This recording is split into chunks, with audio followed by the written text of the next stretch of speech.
Good afternoon. Today we will be discussing A Room of One's Own, written by Virginia Woolf. The dramatic setting of A Room of One's Own is that Woolf has been invited to lecture on the topic of women and fiction.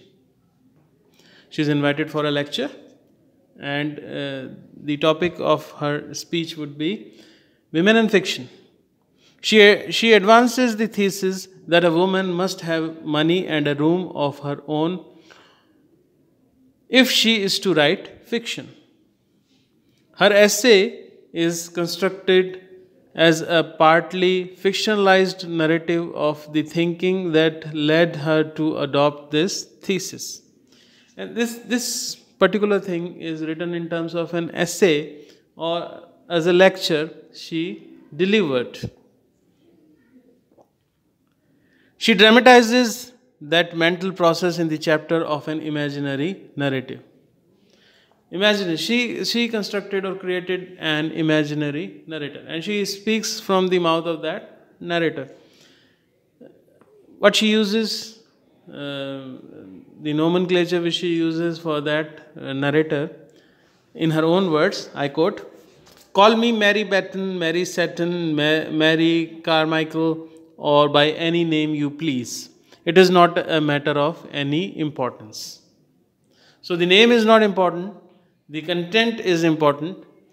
What the woman tries to say or speak is important rather than her personality, her persona, or her characterization.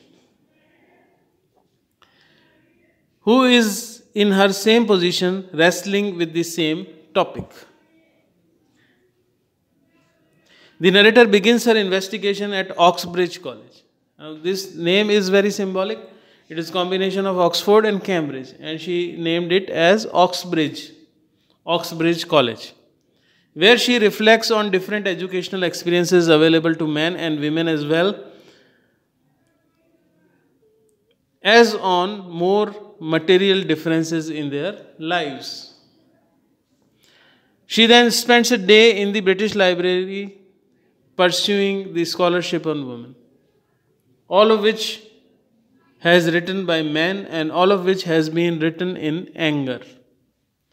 Turning to history, she finds so little data about the everyday lives of women that she decides to reconstruct their existence imaginatively.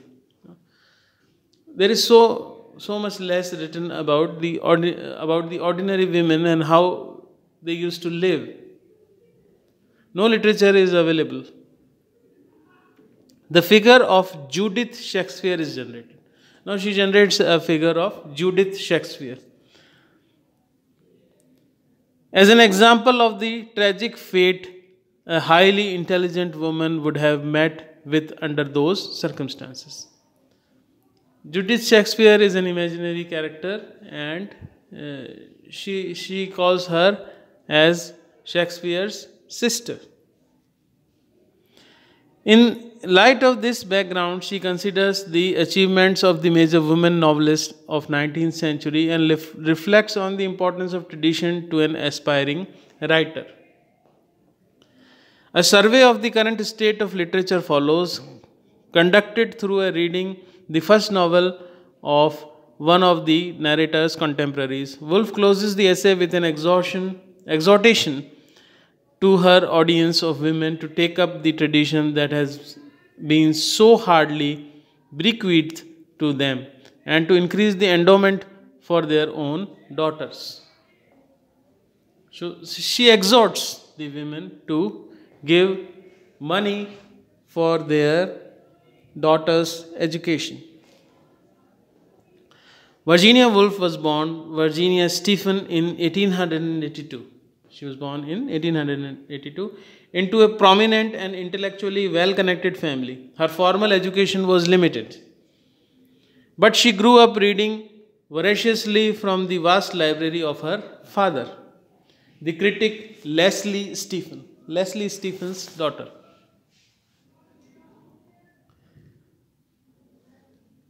Her youth was a traumatic one, including the early deaths of her mother and brother.